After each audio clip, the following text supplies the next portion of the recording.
Capítulo 66. Berço. Leah olhou para o homem da foto, perdida em pensamentos.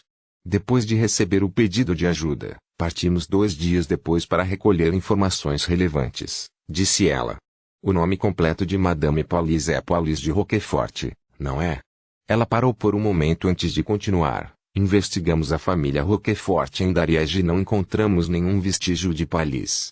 No Intis, a mulher podia optar por manter o nome de solteira após o casamento. Se houvesse um D em seu nome, significava que ela já foi uma nobre. O significado de D no Intis era D, e o sobrenome por trás dele era o feudo da época. Nenhum. Lumière ficou surpreso. Ele sabia que algo estava errado com Madame Paulis, mas não esperava que a identidade dela fosse falsa. Rian assentiu. Em Dariège, Roquefort é uma família numerosa com muitos membros, incluindo um senador provincial.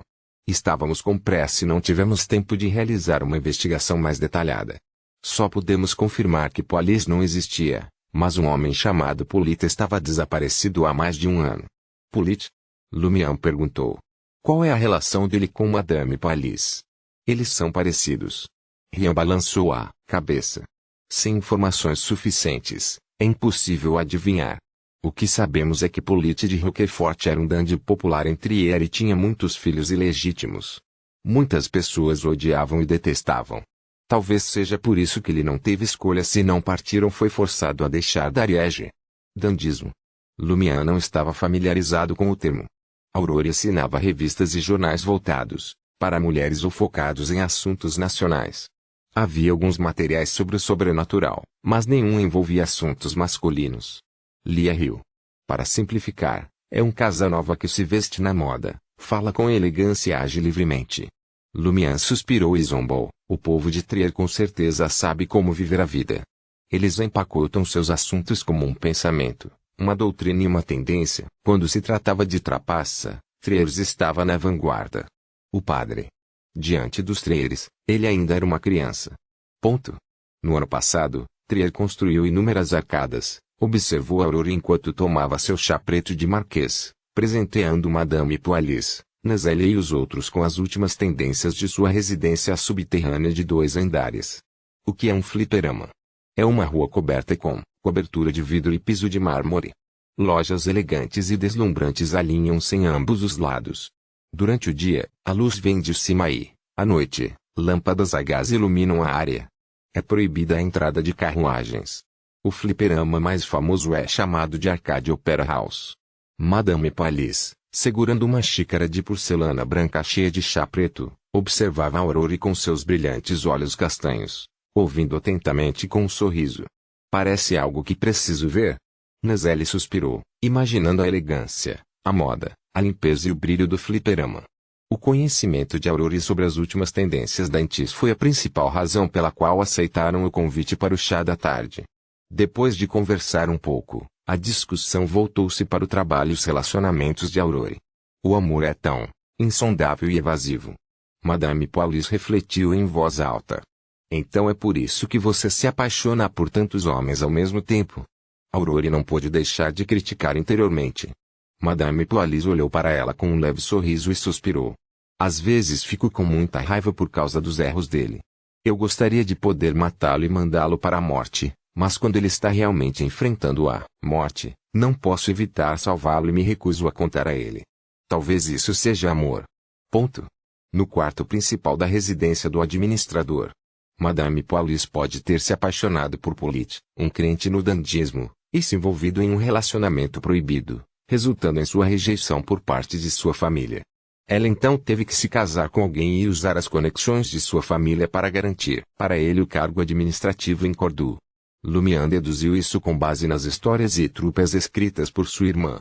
Isto explicava por que a posição do administrador Beust na família era relativamente baixa.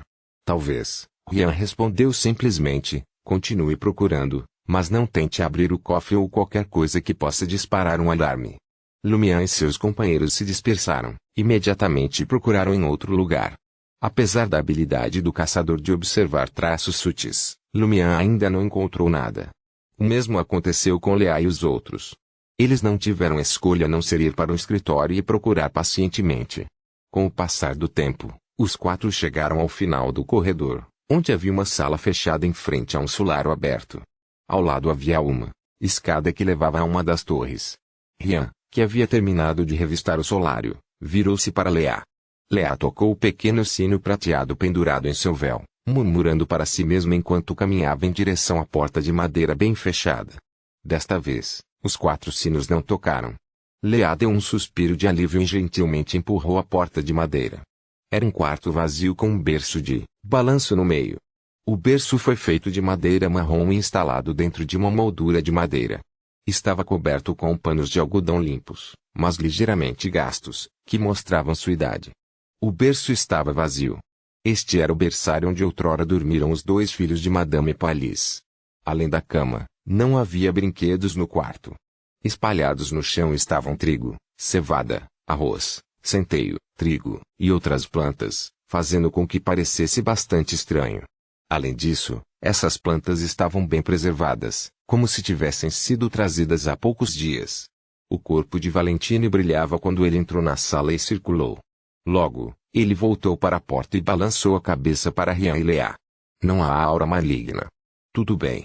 Leah olhou para Lumian. Devemos ir para a torre em seguida? Lumian sempre teve curiosidade pelas 2 torres do castelo. Ele nunca esperou ter a chance de visitá-los hoje. Valentine deixou o estranho berçário. Rian agarrou a maçaneta e planejou fechar a porta de madeira e restaurá-la ao seu estado original. Neste momento, o olhar de Lumian desviou-se para dentro. O berço de madeira marrom balançava suavemente, mas as janelas bem fechadas do quarto e o solário, oposto, com suas vidraças do chão ao teto, não deixavam entrar nenhuma brisa no corredor. O que? As pupilas de Lumian dilataram. Leah percebeu sua angústia e se virou para olhar. O berço continuava a balançar, como se um bebê invisível estivesse deitado dentro dos panos. Leah levou a mão à glabela, como se tentasse aliviar os olhos cansados. Ela se preparou para ativar sua visão espiritual e ver o que havia dentro do berço. De repente, os 4 pequenos sinos prateados em seu véu e botas tilintaram, como se estivessem prestes a estourar. O rosto de Rian congelou quando lhe gritou: "Saia daqui!" Com isso, ele correu para o solário, quebrando as janelas do chão ao teto na tentativa de criar um caminho de fuga do castelo. Bang! Um baque alto ecoou por toda a sala quando Rian bateu nas janelas, mas não houve som de vidro quebrando. Os rostos transparentes de crianças apareciam na fileira de janelas, alguns deles meros bebês com rostos pálidos e inexplicavelmente aterrorizantes. Quando Rian esbarrou neles, eles abriram a boca em uníssono e soltaram um gemido assustador. Seus gritos ecoaram pelo 3º andar do castelo, lançando uma escuridão misteriosa sobre toda a área. As paredes e o vidro eram adornados com rostos translúcidos de crianças, algumas chorando enquanto outras olhavam fixamente para Lumian, Leah, Valentine e Rian. Lumian estremeceu de medo ao sentir seus olhares frios sobre ele. De repente, o corpo de Valentine foi engolfado por uma luz dourada escura, que rapidamente se espalhou para envolver Lumian, Leah e ele mesmo. Uma sensação de calor se espalhou pelo corpo de Lumian, dissipando seu medo e enchendo-o de coragem. Ele sacou seu machado preto como ferro com nova confiança. Enquanto isso, Rian parecia ficar mais alto e mais imponente. Raios de luz semelhantes aos do amanhecer o cercaram, fundindo-se em uma armadura de corpo inteiro branco prateado e uma enorme espada larga de luz. Com um golpe poderoso, Rian cortou as janelas do chão ao teto, dispersando os rostos brancos das crianças na fumaça enquanto elas gritavam. Mas o vidro não quebrou e mais rostos apareceram, seus gritos estridentes atormentando Lumian e seus companheiros. Quem se atreveu a invadir o castelo? A voz de uma mulher ecoou pelos corredores. Quase imediatamente, Lumian avistou uma figura do outro lado do corredor, parada no 2º andar. Ela era uma mulher de meia-idade com cabelos e olhos castanhos. Ela era bastante bonita, sem rugas. Ela era a parteira que ajudou no parto de Louis Lund. Em sua mão, ela segurava uma tesoura enorme que poderia decapitar um humano enquanto vestia um vestido branco acinzentado. Era como se ela tivesse acabado de podar um galho do jardim. Ela olhou para Lumian e seus companheiros e falou com uma voz profunda e ameaçadora: "Você merece morrer." Ponto. Na residência subterrânea de 2 andares, Madame Palisse estremeceu repentinamente e seu semblante alterou-se. Ela colocou delicadamente a xícara de porcelana sobre a mesa e sorriu para Aurore. "Me desculpe, Acabei de me lembrar de um assunto urgente que requer minha atenção imediata em casa. Aurora ficou chocada. Alice levantou-se da cadeira, com uma expressão cheia de arrependimento. Eu pretendia ficar e discutir seu trabalho e seu belo e comovente retrato do amor. Aurora respondeu rapidamente, por favor, você é mais que bem-vindo. Não posso, infelizmente. Madame Alice balançou a cabeça. Isso diz respeito aos meus filhos. Capítulo 67. Feitiços malignos. Valentine avistou a mulher de vestido branco acinzentado. Seus olhos brilharam de ódio enquanto ele esticava os braços como se estivesse abraçando o sol. Um pilar de luz ofuscante desceu do céu e atingiu o alvo segurando a enorme tesoura. Os arredores explodiram em luz em um instante. Os rostos transparentes nas paredes e nos vidros desapareceram antes mesmo que eles pudessem gritar. O corpo da mulher claramente pegou fogo e estava evaporando, mas desapareceu de repente. Lumiana achou esta cena estranhamente familiar. O monstro com orifício bucal exibiu comportamento semelhante quando estava caçando. Invisibilidade. A mulher pode não ter se escondido, mas certamente não estava morta. Assim, Lumiana não sentiu nenhum alívio. Em vez disso, ele se aproximou de Rian, que agora se elevava sobre ele. Rian, coberto por uma armadura prateada empunhando uma espada larga de luz, era a pessoa em que Lumiana mais confiava entre os presentes. Era evidente que Rian era excelente em combate. Leal ficou lá quando, de repente, o rosto de uma criança pálida surgiu na parede atrás dela, transformando-se na mulher de vestido branco acinzentado. A enorme tesoura da mulher apertou o pescoço de Leal. Rachadura. A cabeça de Leal caiu, mas nenhum sangue jorrou. Seu corpo e cabeça rapidamente enrugaram e afinaram, transformando-se em uma efígie de papel esfarrapada que pousou suavemente no chão. Não muito longe, sua silhueta vestindo um vestido de cachemira plissado se delineava. Com um estrondo, Rian, com o rosto escondido por uma viseira prateada, ergueu a espada do amanhecer e caminhou em direção ao local onde Leal estava, apontando a arma diagonalmente para a mulher. A mulher brandiu a tesoura na tentativa de bloquear o ataque, mas foi empurrada contra a parede pela força do golpe. Sua forma desapareceu mais uma vez. Enquanto Valentine, vestido com uma jaqueta fina de tweed azul, ficava de costas, a mulher subitamente substituiu o rosto inchado e pálido. Ela se inclinou e bateu na nuca de Valentine. Olhe! Leal gritou assim, que avistou a mulher, alertando sua companheira. Valentine bufou e cruzou os braços. Chamas douradas e ilusórias irromperam do vazio que o cercava, entrelaçando-se e transformando o corredor em um oceano pulsando com o brilho do sol. A mulher estremeceu de agonia quando seu corpo foi consumido pelas chamas intensas. Ela recuou para o interior das paredes, voltando ao rosto inchado e pálido. O rosto translúcido derreteu instantaneamente em fragmentos de gás negro dentro das chamas douradas e ilusórias antes de se dissipar. Clang! A espada do amanhecer de Rian atingiu o mesmo local novamente, fazendo todo o castelo tremer. Apesar de seus esforços, ele ainda estava um passo atrasado para deter a mulher. Lumian rapidamente percebeu a gravidade da situação. A mulher que deu à luz Louis Lund estava ligada aos rostos transparentes das crianças na parede e no vidro. Ela não só poderia se transformar em um deles, mas também em uma forma fantasma, evitando ataques e desviando danos. Em outras palavras, ela poderia atacar de qualquer parede ou vidro no terceiro andar do castelo a qualquer momento, e os contra-ataques de Rian e dos outros foram ineficazes. Ao perceber isso, Lumian imediatamente se distanciou das janelas do chão ao teto e das paredes circundantes e caminhou até o meio do solário. Naquele momento, rostos fantasmagóricos apareceram no chão e no teto. A mulher surgiu de repente por trás dos pés de Lumian e rapidamente alcançou sua coxa com a tesoura. O coração de Lumian disparou com uma sensação de perigo. Sem se preocupar em confirmar de onde vinha o ataque, ele saltou no ar e desviou para o lado. Apesar de seus esforços, ele ainda estava um pouco lento demais. Um corte profundo foi deixado na parte inferior de sua coxa e o sangue jorrou instantaneamente. Assim que as gotas de sangue caíram no chão, a mulher, que havia trocado de lugar, apontou para elas e elas se condensaram em uma figura magra e cor de sangue. Sem qualquer hesitação, a figura cor de sangue virou-se para Lumian, que havia rolado para a poltrona reclinável, e atacou-o, alimentando-se de seu sangue e ficando mais forte a cada gota. Ao mesmo tempo, Lumian suportou uma dor intensa e sentiu o sangue descontrolado. Quase instantaneamente, Rian interveio. No ar, ele ergueu a espada de luz e golpeou a figura cor de sangue, prendendo-a no chão e quebrando-a com os rostos transparentes ao seu redor.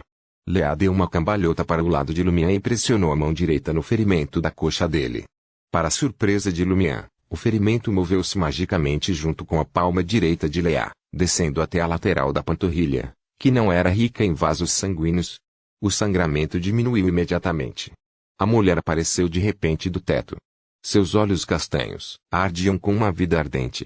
O sangue que escorria da panturrilha de Lumiã se acendeu, produzindo uma chama brilhante que lembrava o sol da primavera. Rapidamente se espalhou profundamente na ferida e nos vasos sanguíneos de seu corpo. Naquele momento, Lumiã sentiu sua vida se esgotando rapidamente. Com um estalo, Rian esfaqueou a espada de duas mãos condensada da luz no chão. Ao seu redor, na área onde Lumiã e Leá estavam, raios de luz semelhantes aos do amanhecer apareceram, preenchendo todo o espaço. À luz da manhã, as figuras cor de sangue restantes derreteram rapidamente, e as belas e brilhantes chamas na panturrilha de Lumiã se extinguiram rapidamente. A segunda queimadura selou suas feridas, estancando o sangramento. Rian sacou sua espada e gritou com uma voz profunda e autoritária: "Este ambiente é inadequado. Devemos partir imediatamente." O que ele realmente quis dizer foi que a mulher não era tão poderosa quanto parecia. Ela era quase invencível e impossível de ser atingida devido às condições únicas no terceiro andar do castelo que aumentavam muito suas habilidades. Sem esperar a reação de seus companheiros, Rian atacou a mulher. Embora ainda fosse um pouco mais lento que seu oponente, que conseguia se mover com a ajuda de rostos translúcidos, ele não poupou esforços e atacou com golpes poderosos, cortes diagonais e facadas. Ele forçou seu adversário a um estado de movimento constante, forçando-o a mudar constantemente de posição após cada ataque. Juntamente com a luz sagrada invocada por Valentino e as chamas douradas que ele conjurou, os dois conseguiram subjugar temporariamente a mulher, evitando assim que Leá e Lumiã fossem feridos. Aproveitando a oportunidade, Leá pulou na poltrona e correu para frente e para trás pelo sofá, mesas, poltronas reclináveis e enfeites, evitando tocar o chão. Ao longo desse processo, os sinos prateados em seu véu e em suas botas soavam incessantemente, às vezes melodiosos e às vezes ásperos. Lumiã não se sentia mais seguro no chão. Ele subiu na mesa e examinou o teto acima e o chão abaixo, analisando os movimentos de Leá. Com base em sua experiência anterior, ele deduziu a rota que a mulher estava tentando usar para escapar. Logo, Leá cessou suas manobras acrobáticas. "Para a torre, rápido." Assim que ela terminou de falar, a mulher esticou a cabeça para fora do teto e gritou com voz severa: "Seus malditos bastardos." Cada palavra foi pronunciada com precisão, fazendo com que os corações de Lumiã e seus companheiros disparassem, suas cabeças girassem e sua visão ficasse turva. Foi uma experiência totalmente desagradável. Valentine suportou o desconforto e esticou os braços mais uma vez. Uma luz brilhante e imaculada inundou o teto. "Vamos embora." Rian comandou. Lumiã imediatamente saltou da mesa, suportando a dor na panturrilha. Pisando nos rostos transparentes, ele correu em direção à torre, com Leá e Valentine logo atrás. Apenas Rian, coberto com uma armadura prateada, não estava com pressa de escapar. Ele ergueu a espada do amanhecer e cortou a mulher que havia colocado a cabeça para fora, impedindo-a de impedir que seus companheiros fugissem. Depois que Leá e os outros subiram as escadas que levavam à torre, ele se virou e começou a persegui-lo com um salto. Uma mulher emergiu de um rosto transparente na parede lateral e soltou um grito agudo. Acompanhado pelo grito, uma camada de chamas negras e malévolas acendeu na superfície da armadura prateada de Rian. Rian imediatamente sentiu sua resistência se esgotando rapidamente. Sem hesitação, ele desativou a Dawn Armor. Pontos de luz parecidos com o sol da manhã se espalharam em todas as direções, junto com as chamas negras, e se dissiparam no ar. Segurando a espada de luz, Rian aproveitou a oportunidade para saltar e sair do terceiro andar do castelo, entrando pelas escadas. Nesse momento, Lumiã, ciente de que estava um pouco fraco e sem condições de aproveitar o ambiente, correu em segundo lugar.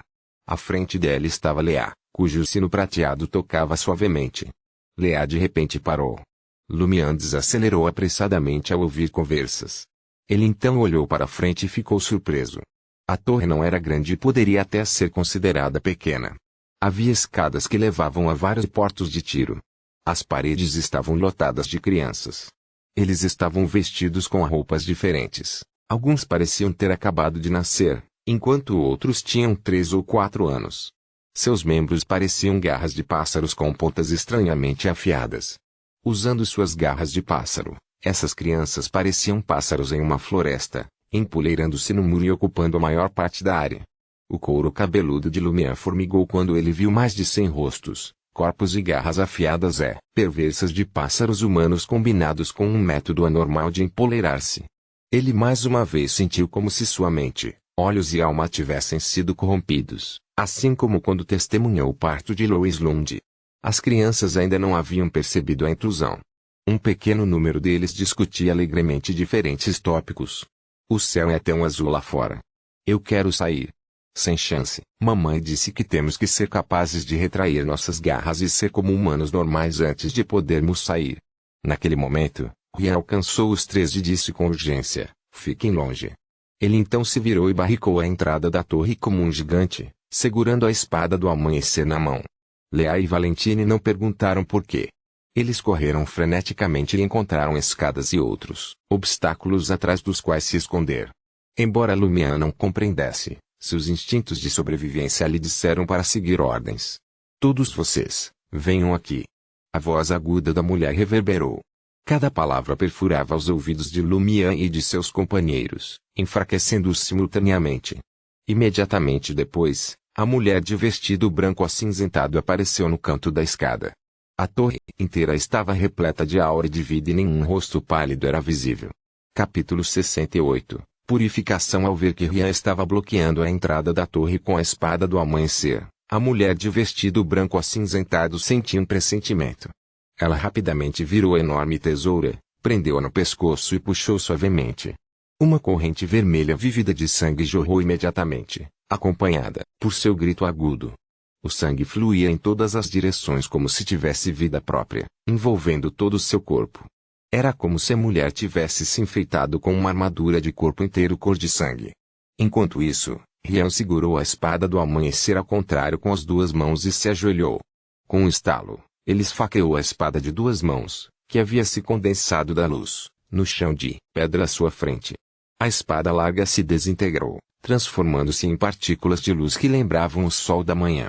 Eles eram densamente compactados e inumeráveis, formando um furacão violento e bruxuleante que avançava. Por onde quer que o furacão de luz passasse, o chão de pedra estava raspado. Alguns dos degraus foram achatados e apareceram rachaduras exageradas. A mulher foi completamente engolida antes que pudesse se esquivar. A armadura cor de sangue em seu corpo durou um segundo antes de quebrar completamente e derreter na luz. Desta vez, ela havia saído do ambiente especial do 3º andar e estava em um local repleto de força vital. Ela não podia mais usar os rostos pálidos e transparentes para mudar de posição. Ela só pôde observar pequenas rachaduras cor de sangue aparecerem em seu corpo. As rachaduras se expandiram rapidamente e instantaneamente se transformaram em uma ferida horrível que cortou a mulher. Enquanto seus gritos reverberavam, seu corpo se desfez em pedaços de carne. Os pedaços de carne e seu espírito ainda estavam sendo devastados pela tempestade de luz até que o furacão cessou. A carne foi moída e o espírito se dissipou. Embora Ryan tenha tentado ao máximo evitar que o furacão de luz implicasse os outros, ele ainda estava fraco demais para controlá-lo. Ele destruiu uma grande parte das paredes laterais e as escadas atrás dele. Se Lumière, Leah e Valentine não tivessem encontrado cobertura com antecedência, teriam ficado mais ou menos feridos. Uau! Uau! Uau! As crianças com garras de pássaros que escalavam o muro ficaram assustadas, e gritaram. Os ouvidos de Lumière e dos outros zumbiam como se tivessem sofrido um ataque de ruído. Vamos! Ryan se virou e bateu na parede mais danificada próxima. Colidir. A parede quebrou e um grande número de pedras caiu. Um enorme buraco pelo qual os humanos poderiam rastejar apareceu. Quando Valentine e Lumière correram, Ryan agarrou cada um deles com uma mão e saltou de uma altura de mais de 10 metros para uma árvore fora do castelo. Bom! No ar, ele chutou a árvore e voou diagonalmente para longe do castelo.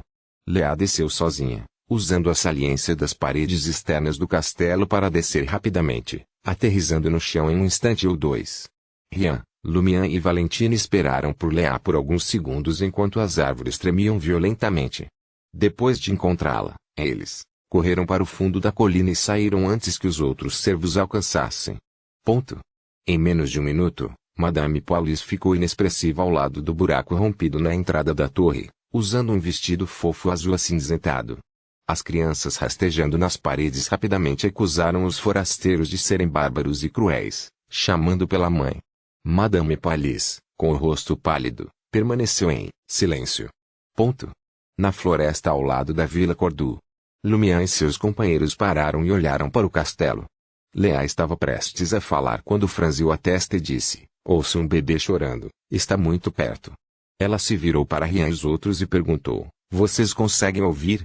Lumian se assustou e ouviu com atenção, ouvindo vagamente o som de um bebê chorando, mas não era tão próximo quanto Leah havia descrito. Na verdade, parecia distante.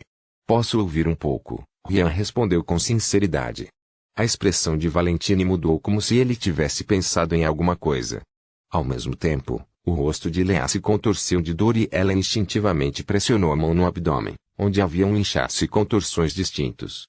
Valentine rapidamente foi até Leah e colocou a mão na cabeça dela, dizendo uma palavra no antigo Hermes que Lumian acabara de aprender: Sol. Gotas líquidas douradas e translúcidas condensaram-se do nada e espalharam-se sobre o corpo de Leah. Uma fumaça negra ilusória subiu imediatamente do corpo de Leah, e sua expressão alternou entre distorção e normalidade. Finalmente, seu abdômen voltou ao estado original e parou de se contorcer. Ufa! Leah deu um suspiro de alívio. Eu evitei por pouco me tornar mãe de um monstro. Felizmente, cuidamos disso a tempo, antes que pudesse criar raízes. Ela tinha um sorriso no rosto, imperturbável pela experiência bizarra e aterrorizante. Leah virou-se para Lumian, Rian e Valentine. Vocês gostariam de se purificar com água benta? Eu me preocupo que vocês possam se tornar mães sem saber. Sim. Lumian concordou, imediatamente, mas Valentine abordou Rian primeiro. Colocando a mão na cabeça de Rian, ele pronunciou a antiga palavra de Hermes, Sol. Água benta se formou e borrifou, mas nada de incomum aconteceu com Rian. Valentine purificou-se em seguida e nenhuma fumaça preta apareceu. Ele então caminhou até a Lumian e colocou a mão na cabeça do caçador. Sol. Ele repetiu, e gotas de líquido translúcido caíram. Lumian de repente sentiu uma dor aguda no coração, como se uma cobra estivesse se enterrando. Cada vez que se movia, o coração de Lumian acelerava ou desacelerava, causando extremo desconforto. No momento seguinte, Lumian ouviu a voz misteriosa que parecia vir de uma distância infinita, mas também soava próxima. Não estava tão claro como em seu sonho, por isso o impediu de entrar em um estado de quase morte. Assim como Lumian não aguentava mais, Valentine interrompeu a purificação e acenou com a cabeça friamente. Não há nada de errado com você também. Ufa! Lumian deu um suspiro silencioso de alívio, sentindo-se como se tivesse sido retirado da beira da morte. Naquele momento, ele entendeu aproximadamente o que acabara de acontecer. De acordo com a misteriosa senhora, ele foi severamente corrompido por um certo deus maligno oculto. Ele só poderia manter seu estado normal confiando no selo oportuno daquela grande existência. Aceitar a purificação da água benta era como um demônio abraçando a luz sagrada. Ele estava fadado a ter problemas. Em outras palavras, ele era um deus poluente maligno que precisava ser purificado. Felizmente, se Valentine tivesse continuado ou tivesse sido um pouco mais forte, eu teria exposto minha anormalidade mesmo com o selo daquela grande existência. Não posso passar por purificação no futuro. Não conseguirei nem encontrar alguém para exorcizar o mal. Eu sou o mal que precisa ser exorcizado.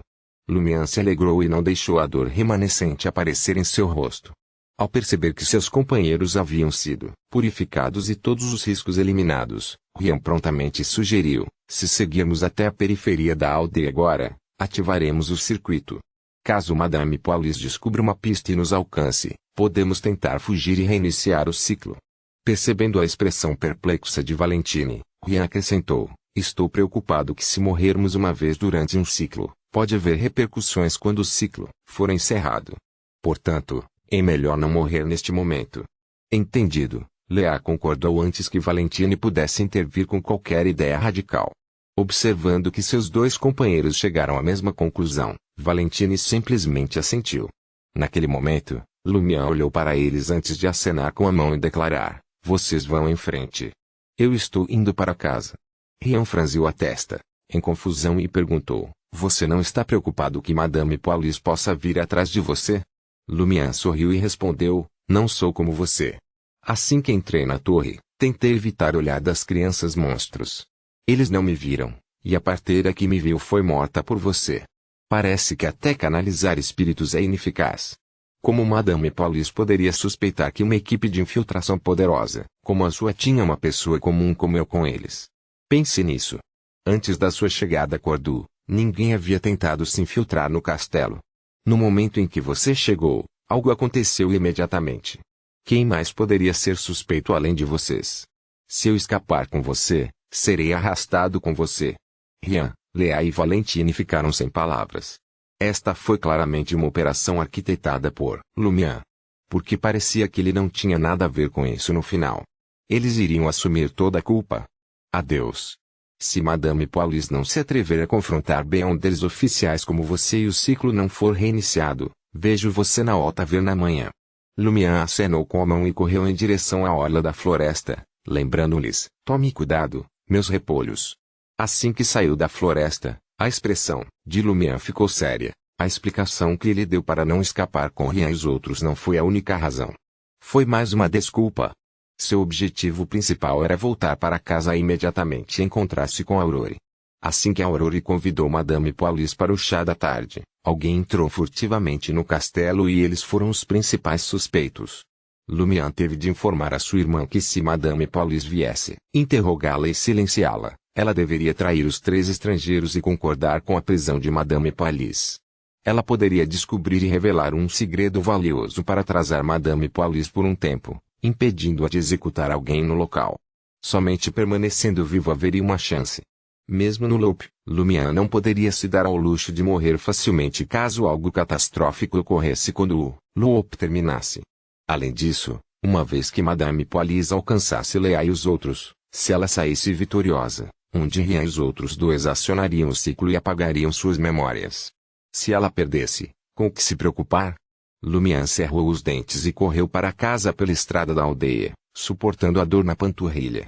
Ao ver Aurore parada na porta, parecendo completamente ilesa, ele deu um suspiro de alívio.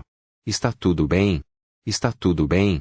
Os irmãos perguntaram simultaneamente. Capítulo 69. L. Em resposta à preocupação da irmã, Lumière balançou a cabeça e declarou: estou bem. Ele examinou os arredores e sugeriu: vamos conversar lá dentro. Ao chegar ao fogão, ele narrou brevemente sua expedição com Rian e os demais. Lumière então aconselhou sua irmã que se Madame Paulis os atacasse, ela deveria se render e trair os 3 estrangeiros sem hesitação. Considerando os fenômenos que encontrou no castelo, Lumière acreditava que os irmãos não poderiam derrotar Madame Paulis. Eles nem sequer eram capazes de lidar com a parteira. Aurore ouviu com atenção e não pôde deixar de rir. Do ponto de vista lógico, suas táticas são realmente as melhores, mas porque acho isso peculiar, é como se eu tivesse me tornado o vilão de uma história. Além disso, não sou o principal antagonista, o tipo carismático. O importante é a consequência, enfatizou Lumière para a irmã. Em suas próprias palavras, é preciso suportar humilhação, suportar o pesado fardo, preservar o corpo útil e esperar que ele prove seu valor no futuro.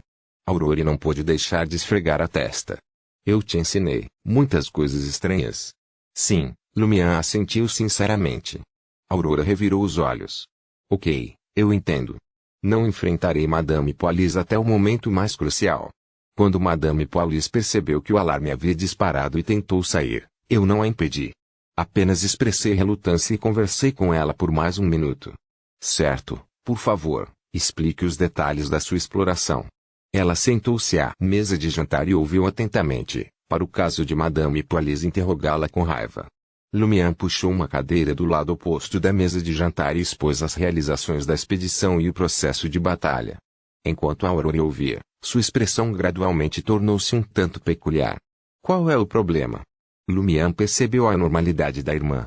Após considerável deliberação, Aurore perguntou com uma expressão estranha: Há o retrato de um homem no quarto de Madame Police e ele se parece com ela. Suspeita-se que ele seja irmão dela.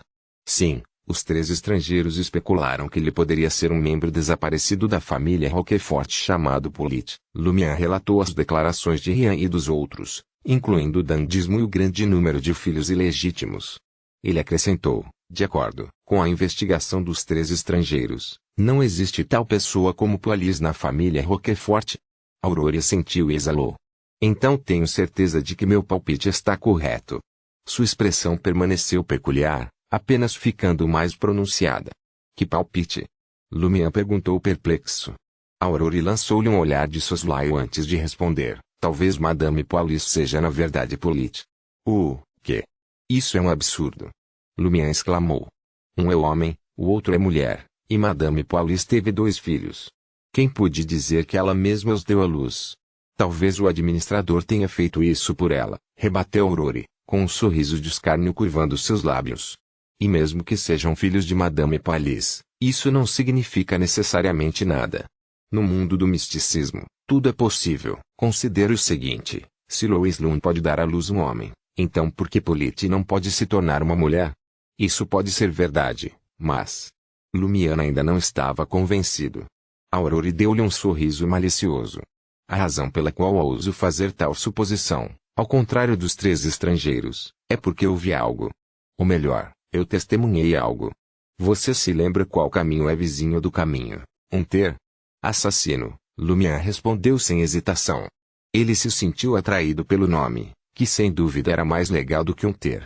Em nossa organização, a Sociedade de Pesquisa de Babuínos de Cabelos Encaracolados, havia um homem que ficou fascinado pela ideia de um assassino e escolheu esse caminho, explicou Aurore, sua expressão ficando mais estranha a cada momento. Em uma reunião, ele nos confidenciou com um ar melancólico e preocupado que a poção que um assassino precisa consumir após atingir a sequência 7 se chama bruxa. Bruxa. Lumière teve uma sensação de desânimo no momento em que ouviu o nome da poção. Sim, bruxa. No mundo do misticismo, bruxos e bruxas são 2 conceitos totalmente diferentes. Você costumava confundi-los e me chamava de bruxa de vez em quando. Foi bastante perturbador, disse Aurore, aproveitando a oportunidade para esclarecê-lo. Beber a poção da bruxa irá transformá-lo em uma bruxa. Agir como uma bruxa faz com que seu corpo passe por uma transformação completa, transformando você em uma mulher. Lumière respirou fundo, aliviado por sua primeira característica obtida ter sido a de um caçador. Se ele tivesse obtido algo relacionado ao caminho do assassino, ele poderia muito bem ter se perdido devido à sua ansiedade. O que aconteceu com o homem que estava pensando nisso? Ele bebeu? Lumière perguntou, incapaz de resistir. Aurore respondeu com um sorriso. Ele sofreu com isso por muito tempo. Ele não queria se tornar uma mulher, mas também não queria permanecer na sequência 8. Eventualmente, alguém o convenceu. A vida é curta. Por que não tentar? Depois disso, encontrei-o novamente em uma reunião. Não, ele já era ela naquela época. Ela já era uma mulher naquela época. Um lindo e charmoso nisso. Ponto. Lumière ficou momentaneamente sem palavras. Aurore sorriu para ele e acrescentou, claramente se divertindo. No futuro, caso você alcance a sequência 5 e não consiga obter os materiais da sequência 4 para o caminho do caçador, você pode considerar o caminho da demonês. O caminho do assassino também é conhecido como caminho do demônio. Demonês. Lumière achou o nome assassino desconcertante. O mundo do misticismo estava repleto de perigos. Ele habilmente conduziu a conversa de volta aos trilhos. Então Madame Police é verdadeiramente Polit, o Casanova. Até mesmo um assassino poderia se transformar em uma demonês. Um caminho que permitisse a um homem ter filhos provavelmente transformaria um homem em mulher. Aurore sentiu com cautela e olhou pela janela. Suspeito que Madame Police fez a transição para mulher somente depois de atingir uma sequência específica. Ela teve que desaparecer para evitar ser descoberta pelas autoridades. De acordo com a misteriosa senhora, o poder do benefício de uma divindade também pode ser dividido em sequências. Seu caminho anormal também incluiria a capacidade de promover a fertilidade, manipular a vida e controlar os mortos-vivos. Aurore deduziu que ela poderia manipular a vida e controlar os mortos-vivos da Batalha de Lumière com a parteira. Essa foi a mesma performance que Madame Nietzsche, que se parecia com Madame Paulis, apresentou em Paramita com os mortos-vivos perseguindo-a. Aurora exclamou de repente. Qual é o problema? Lumière perguntou com cautela. Sua irmã descobriu outra verdade sinistra. Aurora fez uma careta para o irmão e respondeu, no chá da tarde, Madame Paulis disse que o amor é insondável. Ela desejou que ele morresse por seu erro, mas quando ele enfrentou a morte, ela o salvou e se recusou a contar a outra parte. Eu não compreendi isso então e não pensei nisso. Agora, me pergunto se ela tinha algum motivo oculto para dizer isso. Lumière ficou igualmente intrigado. Ela salvou alguém? Quando ela fez isso? De repente, ele parou e olhou para Aurore. Os irmãos lembraram que Madame Nietzsche os salvou distraindo os mortos-vivos em Paramita. Mas isso foi do ciclo anterior. Lumière estava prestes a rejeitar, mas não conseguiu. Ele e Aurore trocaram um olhar e perceberam que seus olhos estavam cheios de choque e pavor. Se Madame Paulis estava se referindo a esse incidente, isso significava que ela reteve algumas de suas memórias do circuito. É impossível. Aurore murmurou para si mesma. Deixa para lá. Vamos supor que seja verdade. Prefiro superestimar nosso inimigo do que subestimá-lo. Lumière concordou. Então, ele teve uma ideia. Aurore, o grande Soeur, considerando que Madame Paulis poderia ter sido um homem, ela se apaixonou por você? Eu não fiz nada de errado. Foi você quem espionou o parto de Louis Lund. Paulis está apaixonado por você, respondeu Aurore. Lumière murmurou baixinho. Talvez ela acredite que você me instigou. Não costumo me associar com ela, mas uma vez levei algumas pessoas para vê-la tendo um caso com o padre. Ela me provocou por isso. Você, por outro lado, discute literatura e tendências com ela ocasionalmente. Você até vai à casa dela para pegar um pônei emprestado. A voz de Aurore aumentou em desgosto. Então por que ela estava tentando me armar com aqueles homens horríveis de quem você me contou? Lumière fez uma pausa antes de responder. Talvez ela esteja tentando desencorajar seu interesse pelos homens e, em vez disso, levá-lo até ela. Que tipo de coisas estranhas você tem lido? Aurore olhou para o irmão. Lumière não apenas conseguiu fornecer uma resposta racional, mas também o fez com vigor. Seus romances. Você escreveu algo semelhante em um deles. É mesmo?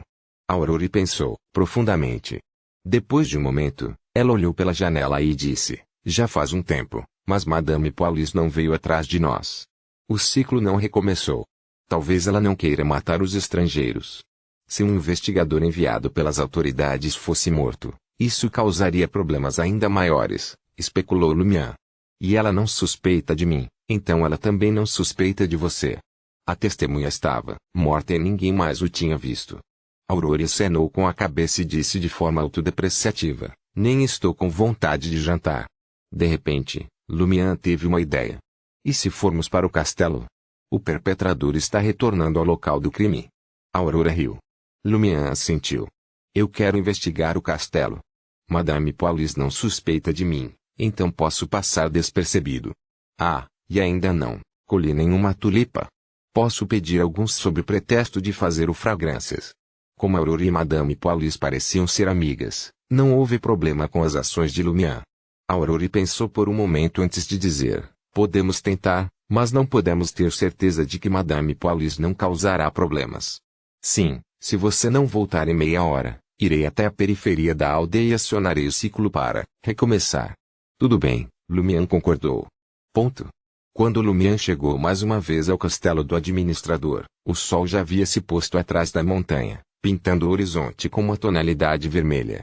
Passando pelo jardim, Lumière chegou à entrada principal aberta e se aproximou de um criado. Com licença, minha grande Soeur Aurore está criando uma fragrância.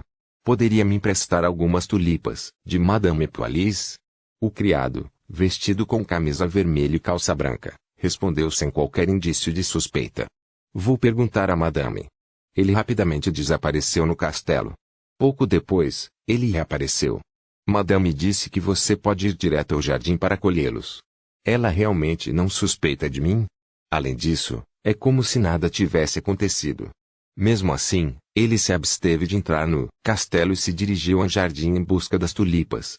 Foi lá que Lumière avistou as flores e uma empregada podando uma árvore florida na sombra. Enquanto ele avaliava casualmente, seu olhar congelou de repente. A empregada da senhora tinha cerca de 40 anos, cabelos castanhos, olhos castanhos e um rosto bonito sem rugas. Ela não era outra senão a parteira que lutou contra Valentine e os outros e acabou sendo morta por Rian. No entanto, aqui estava ela, aparentemente ilesa, com o rosto envolto em uma sombra projetada pelas flores e árvores. Capítulo 70. Canalização espiritual. No instante em que pôs os olhos na parteira, o coração de Lumian pareceu parar de bater. Ela ainda está viva. Eu claramente a vi morta por Rian, e seu espírito foi destruído. Lumian lembrou-se vividamente de como a parteira acabou sendo reduzida a pequenos pedaços de carne espalhados pelo chão. Algumas partes nem foram encontradas. Este deve ser um maldito encontro com um fantasma. Não, espere, ouve o som da respiração. Lumian pensou em algumas cenas dos romances de sua irmã e seu coração passou da quietude para uma batida rápida. Se não fosse a parteira que não olhava para ele, preocupada em podar os galhos da árvore florida, ele teria reagido ao estresse. Cachá, cachá. Pequenos galhos de árvores que cresceram ao acaso caíram no chão, tirando o atordoado Lumian de seu torpor. Ele inconscientemente deu um passo à frente, caminhando em direção ao local onde as tulipas floresciam. A parteira não o impediu nem se virou. Lumian não pôde deixar de lançar outro olhar para ela. Ela estava focada em podar os galhos. As sombras projetadas pelas flores e árvores faziam seu perfil parecer escuro e sombrio. Não ousando demorar, Lumian colheu algumas tulipas e saiu do castelo do administrador. Seu coração ainda batia forte mesmo quando ele voltou para a aldeia. Depois de se acalmar, Lumian caminhou em direção à casa de Raymond Gregg. Ainda era muito cedo para Aurore desencadear o ciclo. Também era um prédio de 2 andares, mas comparado à casa de Lumian e Aurore, era claramente mais antigo, mais dilapidado e mais estreito. A parede externa revelava a cor cinza da pedra em meio às muitas plantas verdes que rastejavam sobre ela. Naquele momento, a porta dos Gregg estava aberta, permitindo ver o fogão à esquerda, a mesa à direita e os baldes de madeira atrás. Lumian lembrou que os barris de madeira eram utilizados para armazenamento. Havia 2 camas simples de madeira no espaço que isolavam. Eles pertenciam a Raymond e sua irmã. Lumian não bateu e foi direto para a casa dos Greggs, como sempre. As irmãs mais velha e mais nova de Raymond estavam ajudando a mãe a preparar o jantar. O pai de Raymond, Pierre Gregg, estava sentado em uma cadeira à mesa de madeira, bebendo vinho, barato com uma expressão sombria. Ouvi dizer que Raymond está desaparecido? Lumian perguntou a Pierre Gregg com um olhar preocupado. Pierre Gregg parecia ter envelhecido significativamente e as poucas rugas em seu rosto eram ainda mais pronunciadas. Ele olhou para Lumian e perguntou confuso e surpreso, você não sabe? Nesse momento, a mãe de Raymond e as 2 irmãs pararam o que estavam fazendo se viraram para olhar para Lumian. Lumian não poderia ser mais honesto. Tenho estado ocupado com meus próprios assuntos. Faz dias que não vejo Raymond. Pierre Gregg já havia perguntado e sabia que Lumian estava falando a verdade. Caso contrário, suspeitando que esse malandro tivesse instigado Raymond a fugir de casa, ele teria ido interrogá-lo naquela tarde. 2 tardes atrás, disseram que era dia 29. Raymond não voltou depois de partir, disse Pierre Gregg com uma expressão sombria. Estávamos procurando por ele. Seus 2 irmãos ainda estão procurando. Para onde você acha que ele teria ido? Lumian hesitou antes de responder. Ele costuma dizer que não quer aprender a pastorear, mas não tem muito dinheiro com ele. É impossível para ele sair sozinho. Deixe-me ver se ele deixou alguma coisa para trás. Enquanto falava, ele caminhou naturalmente até os barris de madeira no fundo do primeiro andar e passou por eles para chegar à cama de Raymond. A cama era muito simples, como se tivesse sido montada com algumas tábuas de madeira. Porém, os lençóis azul acinzentados, o travesseiro recheado de palha e colcha com vestígios de remendos estavam todos limpos. Era evidente que eles eram lavados com frequência. Isso porque Aurore adorava a limpeza e não permitia que piolhos aparecessem em casa ou em seu corpo. Até Lumian desenvolveu esse hábito. Portanto, quando interagia com seus companheiros, ele os incentivava conscientemente a manter a higiene pessoal. Ele não permitiu que aqueles sujeitos ficassem sujos e convivessem com piolhos e pulgas o dia todo. Se Raymond e os outros relaxassem em algum momento e fossem descobertos por ele com piolhos, eles definitivamente seriam enganados. Eles poderiam até ser empurrados para o rio e obrigados a se lavar, mesmo que se recusassem a fazê-lo. Depois de alguns anos de opressão, Raimundo costumava ajudar a limpar o meio ambiente quando voltava para casa. Não encontramos nenhuma mensagem, disse Pierre Greg com uma expressão, preocupado enquanto seguia até a cama. Lumian sentou-se ao lado da cama de Raimundo e enfiou a mão debaixo do travesseiro. Ele encontrou 2 itens, uma caneta tinteiro vermelha escura rachada e um caderno cheio de caligrafia. Raimundo tinha fome de conhecimento, mas tinha poucas chances de receber educação. Na época do imperador Roselle, aldeias como Cordoue tinham escolas municipais obrigatórias, instaladas no mesmo prédio do escritório do administrador. O edifício também continha um centro de recrutamento do exército, uma comissão de exames físicos de recrutamento e outras instituições, mas, em última análise, havia apenas alguns funcionários. Nas últimas décadas, muitas aldeias perderam as suas escolas. A igreja fornecia a escola dominical para populações maiores, mas Cordoue dependia de anciãos instruídos para ensinar as crianças esporadicamente. Com o tempo, alguns jovens voltaram a ser analfabetos. Quando Lumian estava de bom humor, alegava que precisava de dinheiro para beber. Então, ele vendeu suas antigas canetas tinteiro e livros de exercícios para Raimundo, havia outros por um preço baixo, ensinando-lhes algumas palavras no processo. Raimundo levava cada lição tão a sério quanto fazia o treinamento de combate e ajudava os pastores a fazer queijo nas montanhas para ganhar dinheiro. Ele estava determinado a mudar seu destino. Lumian retirou a caneta tinteiro e o caderno, olhando para eles por um longo tempo. Eu perguntei ao padre. Ele disse que estas são apenas palavras simples que não formam uma frase. Pierre Greg suspirou. Lumian folheou o caderno de exercícios, notando como a caligrafia melhorou de confusa e feia para algo aceitável. É verdade, não há mensagem. Ele concordou com Pierre Greg antes de acrescentar, mas me pergunto se é um código que pode ser decifrado em uma frase. Você já ouviu uma história parecida, certo? Aurore contou isso para muitas crianças da aldeia. Eles mencionaram isso em casa. Isso incluía o irmão e a irmã mais novos de Raimundo. Sim, eles fizeram. Pierre Greg assentiu. Os aldeões de Cordoue costumavam se reunir na cozinha à noite para conversar, rir e contar histórias quando não tinham dinheiro para comprar a taverna. Os convidados de primeira viagem tinham que seguir as normas sociais doentias e trazer uma garrafa de vinho, mesmo que barata. Pierre Greg ouviu uma história semelhante de seu filho mais novo. Durante tal reunião, Lumian ergueu o caderno com confiança. Vou levar para Aurore para ele examinar e ver se consegue encontrar alguma coisa. Tudo bem, Pierre Greg não achou que fosse algo valioso. Após sair da área cercada por barris de madeira, Lumian caminhou em direção à porta e Pierre Greg sentou-se novamente. Alguns passos depois, Lumian ouviu Pierre Greg suspirar e murmurar, se ele não quisesse aprender a pastorear, poderia ter me contado. Porque ele simplesmente foi embora. Nossa família em breve será rica. Ele não precisará mais aprender a pastorear. Próspero. O coração de Lumian disparou quando ele se virou, fingindo curiosidade. Qual é essa chance de riqueza? Pierre Greg não ergueu os olhos, mantendo a cabeça baixa enquanto dizia desanimado, o horóscopo da nossa família está prestes a mudar. Nossa sorte vai melhorar. O que? Lumian sentiu um arrepio na espinha. Quem te disse isso? Ele perguntou.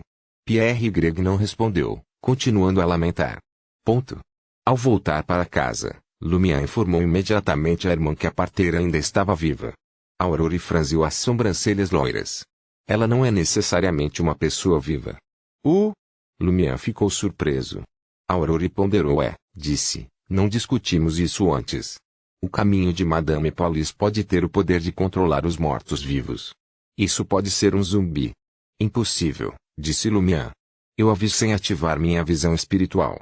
Além disso, não havia sinais de costuras em seu corpo. Naquela época, ela foi cortada em vários pedaços pequenos por Rian. Lumian relembrou e disse, além disso, ouvi a respiração dela. Neste ponto, Lumian fez uma pausa. No entanto, ela estava realmente um pouco lenta. Sua expressão era sombria e seus olhos não eram suficientemente vivos. Ela parecia quase exatamente com Narouka. Aquele que vi na noite do loop anterior, quando Narouka tomou a iniciativa de entrar no Paramita. Narouka, cujo rosto estava pálido e os olhos inexpressivos. É claro que a parteira obviamente se parecia mais com uma pessoa viva. Aurore sentiu e disse, Um estado especial mais próximo dos mortos-vivos. Incapaz de deduzir uma resposta, ela gesticulou para que Lumian dissesse mais alguma coisa. Lumian contou detalhadamente tudo o que aconteceu nas palavras do pai de Raymond, como se nada tivesse acontecido no castelo. Aurore ouviu em silêncio e assentiu. Madame Paulis não parece querer prosseguir com a questão do castelo. Eu me pergunto o que ela está escondendo. Além disso, sua descoberta prova que uma parte da normalidade na aldeia está relacionada a ela, mas ela não parece estar envolvida no ciclo. O que ela quis dizer foi que o envolvimento de Madame Paulis na normalidade era principalmente a fertilidade, a morte, a alma e a paramita. Nada a ver com o loop temporal. Eu também acho. Lumian teve essa ideia durante suas explorações. Parece que a pessoa por trás do padre da companhia provavelmente não é Madame Paulis. Referindo-se às palavras do pai de Raymond, ele adivinhou, aquele que espalha a notícia de que fazer algo pode afetar o horóscopo e obter boa sorte.